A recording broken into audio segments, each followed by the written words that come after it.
Hello students, welcome you all in our periwinkle 555 YouTube channel. तो आज हम बात करने वाले हैं क्लास 10th के साइंस पेपर 2 के लेसन नंबर 5 के बारे में, that is towards green energy. तो इस लेसन में हमने अपनी पिछली वीडियो में विंड एनर्जी से किस तरह से इलेक्ट्रिसिटी जनरेट की जाती है उसके बारे में जानकारी ली। तो चलिए उसके आगे का टॉपिक आज हम इस वीडियो में डिस्कस करने वाले हैं। तो चलिए वीडियो को हम शुरू करते हैं। So our next topic is electric energy generation using solar energy। Solar energy का यूज़ करके किस तरह से हम इलेक्ट्रिक एनर्जी जो है या फिर इलेक्ट्रिसिटी जो है वो जनरेट कर सकते हैं, वो आज हम इस वीडियो में देखने वाले हैं। तो यहाँ पर using the energy in the sunlight, electric energy can be generated in a two ways. दो माध्यम से, दो वेज से हम इलेक्ट्रिक एनर्जी जनरेट कर सकते हैं। फर्स्ट वे यहाँ पर क्या दिया है, in all the above methods of electricity generation we have studied, the electric generator is driven by using some source of energy, and electricity is generated by making use of principle of electromagnetic induction। तो यहाँ पर जितने भी इसके पहले हमने कुछ methods देखे तो उसमें इलेक्ट्रिसिटी का जनरेशन जो होता था वो किस माध्यम से होता था, इलेक्ट्रिक जनरेटर के माध्यम से। वहाँ पर जनरेटर का रोल था। और जैसे आपको पता है, आपने 4th लेसन में जाना है कि इलेक्ट्रिक जनरेटर का स्ट्रक्चर किस तरह से रहता है, तो वो किस पर बेस्ड रहता है, इलेक्ट्रोमैग्नेटिक इंडक्शन के प्रिंसिपल पर काम करता है। सो इलेक्ट्रोमैग्नेटिक इंडक्शन पर ये पूरा सेटअप जो है वो रन करना है, क्योंकि जनरेटर का उसमें इम्पॉर्टेंट रोल है। सो जितने भी हमने इसके पहले जो कुछ भी इलेक्ट्रिसिटी जनरेशन पावर प्लांट देखे उसमें जनरेटर था। सो वो जनरेटर जैसे आपको पता है इलेक्ट्रोमैग्नेटिक इंडक्शन पर वर्क करता है। सो however electrical energy can be generated directly from the solar radiation. लेकिन सोलर एनर्जी के बारे में ऐसा नहीं है। सोलर एनर्जी की केस में हम जनरेटर की ज़रूरत नहीं है। सोलर एनर्जी में हमें डायरेक्टली हम इलेक्ट्रिकल एनर्जी जनरेट कर सकते हैं from the solar radiation. Solar radiation को लेके उससे इलेक्ट्रिसिटी जो है वो जनरेट कर सकते हैं विदाउट यूजिंग जनरेटर। ये सबसे बड़ी बात है, यहाँ पर जनरेटर का यूज़ किए बिना हम इलेक्ट्रिसिटी यहाँ पर जनरेट कर सकते हैं, and without using the principle of electromagnetic induction. क्योंकि हम यहाँ पर जनरेटर यूज़ नहीं कर रहे हैं, सो इस प्रिंसिपल की भी हमें ज़रूरत नहीं है, electromagnetic induction. This happens in the solar photovoltaic cells. So solar photovoltaic cells converts the solar energy directly into the electrical energy. तो यहाँ पर आपको मार्क करके लेना है, सोलर फोटोवोल्टाइक सेल जो है, सोलर फोटोवोल्टाइक के माध्यम से हम क्या कर सकते हैं, डायरेक्टली सनलाइट जो है या फिर सोलर एनर्जी जो है उसका कन्वर्जन इलेक्ट्रिकल एनर्जी में कर सकते हैं। लेकिन सोलर फोटोवोल्टाइक सेल की हेल्प से हम क्या कर सकते हैं, सोलर एनर्जी को डायरेक्टली इलेक्ट्रिकल एनर्जी में कन्वर्ट कर सकते हैं। So solar photovoltaic cells convert the solar energy directly into the electrical energy. Electrical energy में उसका कन्वर्जन करते हैं। तो सेकेंड यहाँ पर दूसरी मेथड बताई हैं। In the second method the energy in the solar radiation is converted into the thermal energy first. पहले क्या किया जाता है, पहले सोलर रेडिएशन से एनर्जी ली जाती है, उस सोलर रेडिएशन की एनर्जी का कन्वर्जन पहले किस में किया जाता है, थर्मल एनर्जी में किया जाता है। फिर थर्मल एनर्जी में करने के बाद टरबाइन घूमता है, फिर जनरेटर सिस्टम रहती है यहाँ पर, is driven using the thermal energy to generate electricity. ये कुछ जो है हमारा थर्मल एनर्जी पावर प्लांट की तरह ये सेकेंड वाला जो है वो सेटअप यहाँ पर बताया है। लेकिन यहाँ पर सोलर रेडिएशन जो है वो लिए जाते हैं और उसका कन्वर्जन थर्मल एनर्जी में, मतलब हीट एनर्जी में पहले किया जाता है, और उससे फिर वो टरबाइन घूमेगा, जनरेटर घूमेगा और फिर इलेक्ट्रिसिटी जनरेट हो जाएगी। मतलब सेकेंड वाली जो कंडीशन है यहाँ पर आप देख सकते हैं जनरेटर सिस्टम है, और फर्स्ट वाली जो सिचुएशन है वहाँ पर ओनली फोटोवोल्टाइक सेल से हम क्या कर रहे हैं, इलेक्ट्रिसिटी जनरेट कर रहे हैं without the help of the electric generator. Okay, तो यहाँ पर फर्स्ट पॉइंट बताया है that is solar photovoltaic cell. अब ये सोलर फोटोवोल्टाइक सेल क्या होता है, किस तरह से ये काम करता है? देखिए, solar photovoltaic cells converts the solar radiation energy directly into the electrical energy. Solar radiation का ये डायरेक्टली ये क्या करता है, ये सेल कन्वर्जन करता है किसमें, इलेक्ट्रिकल एनर्जी में करता है, and this is called the solar photovoltaic effect. इसे ही हम क्या कहते हैं, सोलर फोटोवोल्टाइक इफेक्ट ऐसे कहते हैं। The electrical energy generated through this energy transformation process is a DC in nature. लेकिन सबसे बड़ी जो प्रॉब्लम यहाँ पर आप देख सकते हैं, ये क्या है, जो कुछ भी एनर्जी इस सेल से हमें मिलेगी वो क्या रहेगी, डीसी रहेगी। डीसी यानी कि क्या, ये डायरेक्ट करंट के फॉर्म में हमें इलेक्ट्रिसिटी मिलेगी। जो कुछ भी हम इलेक्ट्रिसिटी, जैसे आपको पता है घर में हम इलेक्ट्रिसिटी अगर यूज़ करते हैं तो वो किस फॉर्म में रहती है, एसी फॉर्म में रहती है, यानी कि अल्टरनेटिंग करंट हम यूज़ करते हैं। लेकिन सोलर फोटोवोल्टाइक सेल से जो कुछ भी हमें इलेक्ट्रिसिटी या फिर करंट अवेलेबल होने वाला है वो कौन से फॉर्म में होने वाला है, डायरेक्ट करंट के फॉर्म में होने वाला है।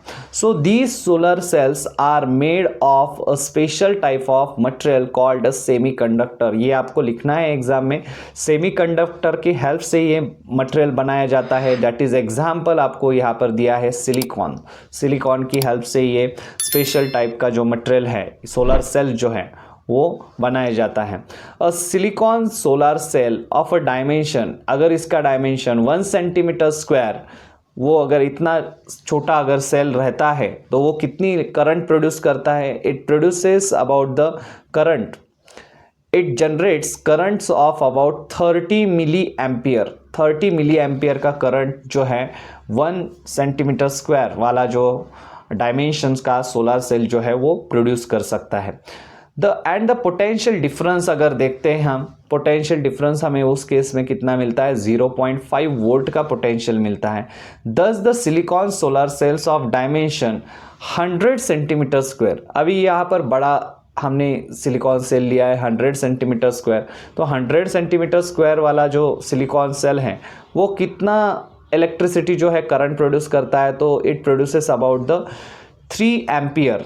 3 एम्पियर का करंट, यानी कि 3000 हम कह सकते हैं मिली एम्पियर करंट जो है उसको ही हम 3 एम्पियर कहेंगे। सो 3 एम्पियर करंट जो है इस तरह से प्रोड्यूस होता है। लेकिन यहाँ पर भी जैसे ही हमने साइज़ बढ़ाई है, उस सेल की जो साइज़ अगर बढ़ाते हैं हम, पहले था 1 सेंटीमीटर स्क्वायर वाला, तो वो कितना प्रोड्यूस करता था, करंट जो था वो कम प्रोड्यूस करता था, और जो पोटेंशियल डिफरेंस था उसमें 0.5 वोल्ट का पोटेंशियल डिफरेंस था।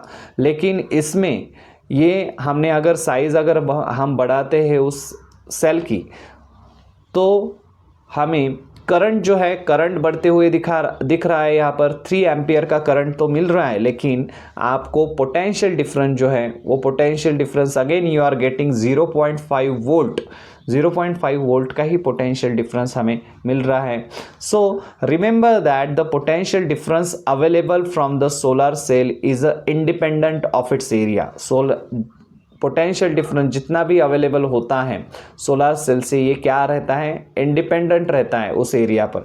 मतलब कितना भी बड़ा आप सोलर सेल ले लीजिए तो आपको पोटेंशियल डिफरेंस जो है, यानी कि वोल्टेज जो है वो 0.5 वोल्ट का ही मिलने वाला है, ऐसे उन्होंने कहा है। देखिए यहाँ पर उसकी जो सिस्टम जो है वो किस तरह से काम करती है, उसका फ्लो चार्ट दिया है। Energy in the sunlight directly absorb होती है, फोटोवोल्टाइक इफेक्ट यहाँ पर लग जाता है, और फोटोवोल्टाइक इफेक्ट से कौन सा करंट प्रोड्यूस होता है, तो डीसी करंट यहाँ पर प्रोड्यूस होता है। ये आपको लिखना है, DC current, DC electric power जो है वो यहाँ पर जनरेट होती है। तो यहाँ पर सबसे बड़ा जो इम्पॉर्टेंट क्वेश्चन आपको एग्जाम में आने वाला जो क्वेश्चन रहता है, सोलर फोटोवोल्टाइक सेल का स्ट्रक्चर एक्सप्लेन कीजिए, या फिर ये जो 2 डायग्राम आप देख सकते हैं आपके टेक्स्ट बुक में, पैरेलल अरेंजमेंट जो है या फिर सीरीज़ में अरेंजमेंट जो है वो सेल की, तो उसके बारे में आपको लिखने के लिए क्वेश्चन भी पूछा जाता है। डायग्राम दी जाती है और उसके ऊपर से आपको इसका डिस्क्रिप्शन लिखना रहता है। 3 मार्क के लिए इस तरह के क्वेश्चन बोर्ड में पूछे जाते हैं। तो चलिए यहाँ पर देखते हैं किस तरह से सोलर सेल जो है वो कनेक्ट कर सकते हैं हम। So if the two solar cells are connected in a series as shown in the figure, the potential difference obtained from this combination is a addition of the potential differences of the individual solar cell. अगर हम दो solar cell ऐसे connect करते हैं, cell number 1 cell number 2, दो solar cell अगर connect करते हैं तो उनका जो पोटेंशियल डिफरेंस जो है वो क्या हो जाएगा, इंडिविजुअल सोलर सेल का वो भी ऐड हो जाएगा। तो यहाँ पर क्योंकि हमें हर एक सेल से कितनी भी साइज़ बड़ा हो उस सेल की या फिर छोटा रहने दो सेल जो है, तो उससे हमें पोटेंशियल डिफरेंस कितना मिल रहा था, तो 0.5 का ही पोटेंशियल डिफरेंस मिल रहा था। सो अगर हम ये दो सेल ऐसे सीरीज में अगर लगाते हैं वन आफ्टर अनदर, तो उससे क्या हो जाएगा, सो पोटेंशियल डिफरेंस जो है वो क्या हो जाएगा, ऐड हो जाएगा। So however the current generated from the combination is equal to the current from an individual cell. लेकिन वोल्टेज अगर बढ़ जाता है इसमें, लेकिन वी की वैल्यू अगर बढ़ेगी, इसमें क्या हो सकता है, वी की जो वैल्यू है, पोटेंशियल डिफरेंस जो है वो बढ़ सकता है, लेकिन करंट की जो वैल्यू है, करंट जो है वो क्या रहेगा, सेम रहने वाला है। सो ये प्रॉब्लम हो रही है, यहाँ पर पोटेंशियल डिफरेंस तो बढ़ रहा है लेकिन करंट भी सेम रहता है, करंट की वैल्यू जो है वो सेम रह रही है। तो हमें दोनों भी चीज़ें इंपॉर्टेंट है, दोनों भी चीज़ें बढ़ानी है, यानी कि पोटेंशियल डिफरेंस भी इंपॉर्टेंट है एंड करंट भी बढ़ना चाहिए, मतलब दोनों का भी इंक्रीज होना ज़रूरी है। सो पोटेंशियल डिफरेंस सीरीज़ की वजह से हम बढ़ा सकते हैं। चलिए देखते हैं नेक्स्ट, यहाँ पर the current generated from this combination is equal to the current from an individual cell. जितना भी करंट हम जनरेट कर रहे हैं इस सेटअप से, तो वो इंडिविजुअल सेल का ही करंट रहने वाला है, मतलब I is equal to I1 plus I2। यहाँ पर देख सकते हैं आप, इनका एडिशन नहीं हो रहा है, मतलब इसका सपोज करंट I1 रहेगा, इसका करंट I2 रहेगा, तो ये करंट ऐड नहीं हो रहे, ये क्या रहने वाले हैं, सेम ही रहने वाले हैं। तो ये बात यहाँ पर ध्यान में रखनी है, सिर्फ वोल्टेज जो है वो यहाँ पर ऐड हो रहा है। नेक्स्ट यहाँ पर क्या बताएं, it means that when the solar cells are connected in a series, current from the individual cells are not added। Current जो है यहाँ पर ऐड नहीं होते अगर हम सोलर सेल को इंडिविजुअली नहीं, सोलर सेल को अगर हम सीरीज में कनेक्ट करते हैं, सीरीज पैटर्न में अगर कनेक्ट करते हैं तो। Similarly as shown in the figure 5.24, if the two solar cells are connected in a parallel. अभी यहाँ पर देखते हैं ये सीरीज में ये प्रॉब्लम आ रही है, तो पैरेलल में अगर हम इसकी अरेंजमेंट कर लेते हैं, दोनों सोलर सेल जैसे आप यहाँ पर देख सकते हैं, सेल नंबर 1 सेल नंबर 2 दोनों पैरेलल अरेंजमेंट में की हमने रखे हैं यहाँ पर, मतलब one below another. So if the two solar cell are connected in a parallel, the current generated from this combination is the summation of the current। यहाँ पर आपको करंट का समेशन दिखाई देता है, मतलब I is equal to I1 plus I2, मतलब current का एडिशन हो रहा है इस केस में, जो पिछली केस में हमें एडिशन नहीं हो रहा था करंट का, तो वो यहाँ पर प्रॉब्लम सॉल्व हो रही है। However, the potential difference obtained from this combination is the same। लेकिन यहाँ पर क्या हो रहा है, पोटेंशियल डिफरेंस जो है यहाँ पर आप देख सकते हैं ये सेम रह रहा है, मतलब V is equal to V1 plus V2, ये पोटेंशियल डिफरेंस ऐड नहीं हो रहा है। हमें दोनों जैसे वैल्यू, मैंने बताया कि करंट की वैल्यू एंड पोटेंशियल डिफरेंस जो है, मतलब V की वैल्यू जो है वो दोनों बढ़नी चाहिए। लेकिन एक कंडीशन जो हमने अपनी पिछली ये देखी, सीरीज में क्या हो रहा था, यहाँ पर सिर्फ पोटेंशियल डिफरेंस बढ़ रहा था, करंट कांस्टेंट था, मतलब करंट की वैल्यूज़ ऐड अप नहीं हो रही हैं, और इसमें करंट की वैल्यू ऐड तो हो रही है लेकिन पोटेंशियल डिफरेंस यहाँ पर इस बार क्या है, वो ऐड नहीं हो रहा है। सो ये जो है ये प्रॉब्लम्स हमें किस तरह से सॉल्व करेंगे, देखिए। So thus if the two solar cells are connected in a parallel, the potential difference from the two cells are not added। ये सबसे बड़ी प्रॉब्लम यहाँ पर हो रही है कि पोटेंशियल डिफरेंस ऐड नहीं हो रहा है। So in this way, by connecting the many solar cells in a series and in a parallel, so हमें क्या करना पड़ेगा, उसके ऊपर क्या सोल्यूशन है, तो ये जो सोलर सेल है तो आपको क्या करने पड़ेंगे, सीरीज़ में भी कनेक्ट करने हैं और पैरेलल में भी कनेक्ट करने हैं, दोनों इसमें कनेक्ट करने हैं पैटर्न में, तभी जाकर आपको क्या मिलेगा, करंट की वैल्यू जो है वो भी ऐड हो जाएगी एंड वोल्टेज जो है वो भी ऐड हो जाएगा। Panel generating required current and the potential difference are made. See the figure 5.25। ये जो डायग्राम यहाँ पर आप देख रहे हैं, a solar panel made with 36 solar cell. कितने सोलर सेल्स यहाँ पर लिए, 36 सोलर सेल्स यहाँ पर लिए हैं। सो इससे ये सोलर पैनल बनाया गया है। तो आप यहाँ पर देख सकते हैं, यहाँ पर आपको अरेंजमेंट जो है वो सेल की वो सीरीज में भी दिखाई दे रहे, वन आफ्टर अनदर भी दिखाई दे रहे, और ऐसी ही अरेंजमेंट अगर देख रहे हैं ये पैरेलल भी अरेंजमेंट दिखाई दे रही, मतलब वन बिलो अनदर भी ये सेल जो है वो दिखाई दे रहे हैं आपको।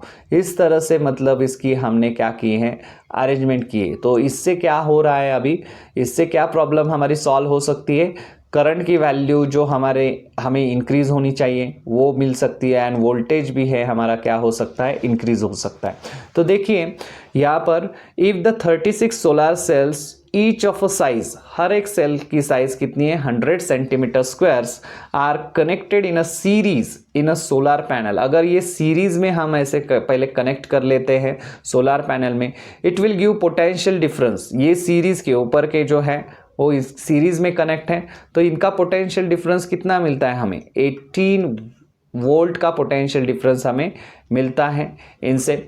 नेक्स्ट यहाँ पर क्या बताया है, and the current of 3 ampere. उनमें से करंट की वैल्यू, जैसे मैंने बताया कि करंट की वैल्यू सीरीज में क्या रह रही, कांस्टेंट रह रही। सो हर एक सेल जो है वो 3 एम्पियर का करंट जनरेट कर रहा है। Many such panels are connected together. ऐसे बहुत सारे पैनल्स अगर हम ऐसे इस तरह से कनेक्ट करते हैं, इसके नीचे ये दूसरा, तीसरा, चौथा, ऐसे कनेक्ट अगर करते चले जाते हैं, Many such panels are connected together to generate electricity on a large scale। बड़ी मात्रा में अगर हमें इलेक्ट्रिसिटी अगर चाहिए तो लार्ज स्केल पर अगर हमें इलेक्ट्रिसिटी जनरेट करनी है तो ऐसे बहुत सारे पैनल जो हैं वो कनेक्ट करने पड़ेंगे। So a good solar cell can have an efficiency of around 15%। कितना भी मतलब बढ़िया अगर सोलर सेल रहता है तो कम से कम मतलब उसकी मैक्सिमम कैपेसिटी कितनी जा सकती है, 15%। 15% ही उतनी ही उसकी कैपेसिटी है। It means that if the solar panel receives the power of 100 watt, 100 watt की अगर सोलर पैनल को अगर पावर मिल जाती है from solar radiation, the electrical power output from the panel will be only 15 watt. Solar panel को 100 watt की अगर पावर मिलती है सोलर रेडिएशन से, तो उसमें से हमें कितनी पावर मिल जाएगी, 15 वैट ही सिर्फ पावर मिल जाएगी। तो इस तरह से यहाँ पर आप देख सकते हैं बहुत ही मतलब कम इफिशियंसी आपको दिखाई देती है इस सेल की। So many solar panels are connected in a series and in a parallel to generate a required current and potential difference. ऐसे बहुत सारे यहाँ पर देख सकते हैं सोलर पैनल जो है वो हम कनेक्ट कर सकते हैं पैरेलल में या फिर सीरीज में कनेक्ट करके रिक्वायर्ड अमाउंट का जो पोटेंशियल डिफरेंस जो है या फिर करंट जो है वो जनरेट कर सकते हैं। As shown in the figure 5.26। यहाँ पर आप डायग्राम जो है वो देख सकते हैं 5.26। ये जो डायग्राम दी है 5.26 solar cell and to the solar array. अभी ये क्या है, solar cell is the basic unit of the solar electric plant. So यहाँ पर आपको मार्क करके लेना है, फिल इन द ब्लैंक्स के लिए अगर क्वेश्चन आता है dash is the basic unit of the solar electric plant, तो वहाँ पर आपको लिखना है solar cell is the basic unit of the solar electric plant. Many solar cells comes together to form a solar panel. ऐसे बहुत सारे solar cells इकट्ठा आते हैं तब क्या बन जाता है, उससे सोलर पैनल बन जाता है। And many solar panel connected in the series forms a solar string. ऐसे बहुत सारे सोलर पैनल्स अगर इकट्ठा हो जाते हैं, यहाँ पर देख सकते हैं, तो वो क्या हो जाता है, उनका स्ट्रिंग बन जाता है, सोलर स्ट्रिंग उसे कहा जाता है। And solar strings, so strings and many solar strings connected in a parallel to form a solar array. और ऐसे बहुत सारे सोलर स्ट्रिंग अगर हम पैरेलल में कनेक्ट करेंगे तो यहाँ पर क्या हो जाता है, उसका सोलर एरे बन जाता है। तो इस तरह के यहाँ पर नाम दिए गए हैं। As we obtain as much electric power as needed, they are used in the application which need a marginal power, that is calculator that run on the solar cell energy to the power station of megawatt capacity. Megawatt capacity के जो power station है उसमें भी हम इसका इस्तेमाल कर सकते हैं।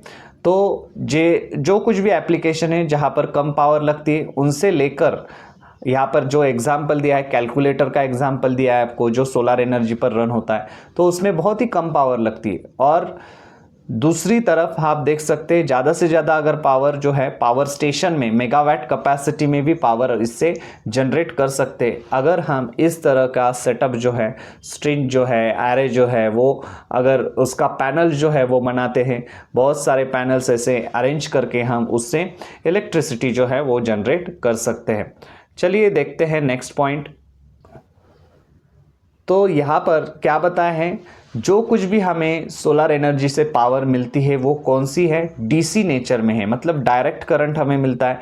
सो in application which need a DC power, that is electric lights based on the light emitting diodes, energy can be directly use. तो जिन एप्लीकेशन में, जिन डिवाइसेस में डीसी पावर लगती है उन्हीं में उस इलेक्ट्रिसिटी का हम इस्तेमाल कर सकते हैं। However since the energy from the solar cell is available only in a presence of sunlight, जब सनलाइट रहेगा तभी सोलर एनर्जी जो है वो अवेलेबल रहेगी। रात के टाइम हम सोलर एनर्जी जो है वो अवेलेबल नहीं रहेगी। सो ये जो है ये कुछ लिमिटेशंस यहाँ पर बताए हैं। The energy has to be stored in the battery for the use of later time. तो हम क्या कर सकते हैं, यहाँ पर एनर्जी डे टाइम में ही हमें मिलती है तो इस वजह से हमें वो स्टोर करनी पड़ेगी बैटरीज में क्योंकि वो हम बाद में उसका इस्तेमाल कर सके। नेक्स्ट यहाँ पर क्या बताया है, So however, most of the equipments in the domestic as well as industrial use run on AC power। जैसे आपको पता है बहुत सारे जितने भी डोमेस्टिक एप्लीकेशंस है, घर के जो डिवाइसेस है और इंडस्ट्रीज में भी एसी पावर का ही यूज़ किया जाता है ज़्यादातर। So in such a case DC solar power must be converted to the AC power. इस वजह से हमें डीसी सोलर पावर को कन्वर्ट करना पड़ेगा एसी पावर में using the electronic device called inverter. यहाँ पर किसकी ज़रूरत पड़ती है, इन्वर्टर की ज़रूरत पड़ती है, तब जाके वो इलेक्ट्रिसिटी आप यूज़ कर सकते हैं घर के लिए, या फिर घर के डिवाइसेस हो या फिर इंडस्ट्री के कुछ मशीनरीज हो उसके लिए। नेक्स्ट यहाँ पर आपको एक जो है वो फ्लो चार्ट दिया है, conversions of energy generated by the cells to the AC form by using the inverter. Inverter का यूज़ करके किस तरह से एनर्जी का कन्वर्जन किया जाता है, चलिए देखते हैं। सोलर सेल जैसे हमें सन से मिलती है, सो उसके बाद वहाँ पर बैटरी लगी रहती है। बैटरी क्या करती है, बैटरी का कन्वर्जन, बैटरी जो है वो क्या करती है, इन्वर्टर को वो एनर्जी जो है वो भेजती है। इन्वर्टर क्या करता है, डीसी फॉर्म की जो एनर्जी है तो उसका कन्वर्जन किस में करता है, एसी फॉर्म में करने का ये काम करता है इन्वर्टर। और जैसे ही ये एसी फॉर्म में हो जाती है convert, so that electric equipment working on the AC power, electric equipment जो है जितने भी एसी पावर पर वर्क करने वाले हम वो यूज़ कर सकते हैं। सो यहाँ पर नेक्स्ट बताया है कि we have seen that many solar panels can be connected together to generate whatever energy we need. जितनी भी एनर्जी हमें चाहिए उतने हम सोलर पैनल कनेक्ट कर सकते हैं। As shown in the figure 5.28, यहाँ पर एक डायग्राम आप देख सकते हैं किस तरह से ये पैनल जो है अलग अलग कनेक्ट किए हैं और इनसे हम क्या कर सकते हैं, सोलर एनर्जी प्रोड्यूस कर सकते हैं। सो इनसे हम क्या कर सकते हैं, इलेक्ट्रिक एनर्जी जो है वो प्रोड्यूस कर सकते हैं। The DC power generated from these panel is first converted to the AC power. ये पैनल जो है, ये सारे पैनल्स किस फॉर्म में एनर्जी प्रोड्यूस करेंगे, तो डीसी फॉर्म में। सो उस डीसी फॉर्म में जो पावर रहेगी उसको हमें क्या करना पड़ेगा, एसी पावर में कन्वर्ट करना पड़ेगा। A transformer transform the voltage and the current levels of the generated power and then it is fed into the electricity distribution network। जो कुछ भी ट्रांसफॉर्मर रहता है यहाँ पर आप देख सकते हैं, इन्वर्टर एंड ट्रांसफॉर्मर। तो ट्रांसफॉर्मर का काम क्या है, ट्रांसफॉर्मर क्या करता है, transformer transforms the voltage and the current level, voltage and current level को ट्रांसफॉर्म करने का काम करता है of the generated power and then it is fed into the electricity distribution network, और फिर वो इलेक्ट्रिसिटी जो है वो डिस्ट्रीब्यूशन नेटवर्क पर चली जाती है जहाँ से उसका डिस्ट्रीब्यूशन होता है। सो यहाँ पर figure 5.28 is the schematic diagram of the solar photovoltaic power station. ये सोलर फोटोवोल्टाइक पावर स्टेशन की यहाँ पर आपको टेक्स्ट बुक में ये स्केमेटिक डायग्राम बताई है इसके स्टेशन की। तो अगर एग्जाम में आपको क्वेश्चन आता है draw a well labelled diagram of solar photovoltaic station, तब आपको ये स्केमेटिक डायग्राम जो है वो निकालनी है। नेक्स्ट यहाँ पर बताया है in this way the electricity is generated without any fuel combustion and so without any air pollution. So इसके एडवांटेजेस यहाँ पर बताया है। क्या एडवांटेजेस है? सबसे बड़ा एडवांटेजेस जो है सो इन दिस वे इसमें हम क्या कर सकते हैं, इलेक्ट्रिसिटी जनरेट कर सकते हैं विदाउट एनी फ्यूल, किसी भी फ्यूल का इस्तेमाल किए बिना हम इलेक्ट्रिसिटी जनरेट कर सकते हैं। कंबशन किसी भी फ्यूल का किए बिना हम इलेक्ट्रिसिटी जनरेट कर सकते हैं and without any air pollution, और इसमें हम कोई भी कंबशन नहीं कर रहे, इस वजह से क्या हो जाएगा, एयर पोल्यूशन नहीं हो रहा है। सो ये सबसे बढ़िया हम कह सकते हैं बात है या फिर अच्छी बात है इस केस में। Next, however since the energy is generated using the solar radiation, solar cells can generate electricity during the day time only. लेकिन इसका एक बड़ा लिमिटेशन यहाँ पर भी आपको देखना पड़ेगा कि ये सोलर रेडिएशन की हेल्प से हम सोलर सेल जो है ये हमारा काम कर रहा है, सोलर सेल इलेक्ट्रिसिटी जनरेट कर रहा है। तो ये सारा जो इलेक्ट्रिसिटी जनरेशन का जो काम है वो कब चलेगा, डे टाइम में ही चलेगा। नाइट टाइम में there is no sun, solar radiation जो है वो अवेलेबल नहीं रहेगी, सो इलेक्ट्रिसिटी नहीं जनरेट हो सकती। नेक्स्ट यहाँ पर सेकंड जो है आपको जो टाइप बताया था, दो टाइप से इलेक्ट्रिसिटी जनरेट होती है। तो सेकंड टाइप में देखिए किस तरह से इलेक्ट्रिसिटी जनरेट होती है। तो यहाँ पर सोलर थर्मल पावर प्लांट, यहाँ पर आपको ठीक से देखना है, सोलर थर्मल पावर प्लांट। यहाँ पर सोलर थर्मल का भी यूज़ किया है, थर्मल मतलब हीट, सोलर एनर्जी को हीट एनर्जी में हम कन्वर्ट कर रहे हैं, फिर उससे जाकर इलेक्ट्रिसिटी जो है वो जनरेट हो जाएगी। So we have seen that thermal energy generated from the coal and the nuclear fuel can be use to generate electricity.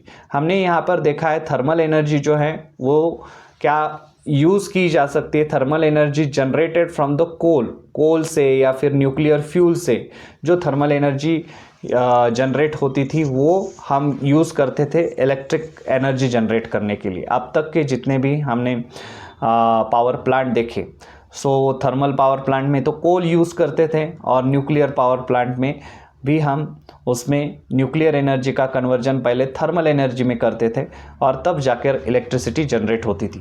Thermal energy can also be generated from the solar radiation, लेकिन यही same thermal energy हम किससे generate कर सकते हैं, solar radiation की help से भी जनरेट कर सकते हैं and can be use for the electricity production, और वो इलेक्ट्रिसिटी प्रोडक्शन के लिए हम यूज़ कर सकते हैं।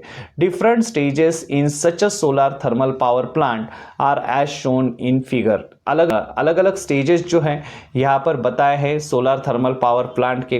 तो चलिए देखते हैं। फर्स्ट है concentrator for collecting the sunlight. Sunlight collect करने के लिए क्या बिठा रखे रहते हैं, पहले कॉन्सेंट्रेटर की ज़रूरत है, मतलब सनलाइट जो है वो ज़्यादा से ज़्यादा कलेक्ट करने का काम यहाँ पर होगा। नेक्स्ट यहाँ पर बताया है absorber for absorbing the concentrated sunlight. Absorber जो रहते हैं तो वो क्या करते हैं, एब्जॉर्ब कर लेते हैं जो कुछ भी कॉन्सेंट्रेटेड सनलाइट है। थर्ड, उस एब्जॉर्बर की वजह से क्या हो जाता है, स्टीम टरबाइन यहाँ पर काम करता है, मतलब थर्मल एनर्जी में कन्वर्जन हो गया तो थर्मल एनर्जी की वजह से क्या हो जाएगा, वाटर जो है वो बॉयल हो जाएगा, वाटर की वजह से वो स्टीम जनरेट हो जाएगी। स्टीम जनरेट होने के बाद वो स्टीम क्या हो जाएगी, स्टीम टरबाइन के ऊपर से छोड़ी जाएगी। सो स्टीम टरबाइन का यहाँ पर रोल आता है, ये आपको ये ध्यान में रखना है। यहाँ पर कौन सा टरबाइन है, स्टीम टरबाइन है।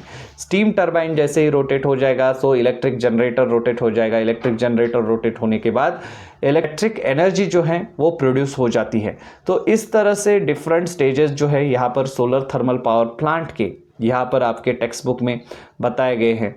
नेक्स्ट यहाँ पर बताया है, so as shown in the figure 5.30 many reflectors, बहुत सारे जो रिफ्लेक्टर्स है रिफ्लेक्ट करते हैं एंड कॉन्सेंट्रेट करते हैं उन सोलर रेडिएशन को एब्जॉर्बर के ऊपर। एब्जॉर्बर जैसे कि हमने देखा एब्जॉर्ब करता है solar radiation. There solar energy is a converted into the heat energy, वहाँ पर सोलर एनर्जी का कन्वर्जन किस में होता है, हीट एनर्जी में होता है। Using this heat energy steam is a generated, उससे क्या बनाई जाती है, स्टीम बनाई जाती है, स्टीम जनरेट की जाती है to drive the turbine and generator, turbine उससे रोटेट किया जाता है और जनरेटर भी रोटेट होता है और इस वजह से इलेक्ट्रिसिटी जो है वहाँ पर प्रोड्यूस हो जाती है। तो यहाँ पर देखिए, डू यू नो में आपको जो टेबल दिया है, तो energy sources used for electric power generation in the world में किस तरह से एनर्जी सोर्सेस का यूज़ किया जाता है। देखिए, कोल जो है, कोल का इस्तेमाल जो है वर्ल्ड में 41% है। इंडिया में सबसे ज़्यादा इलेक्ट्रिसिटी जो है वो कोल से मिलती है 60%।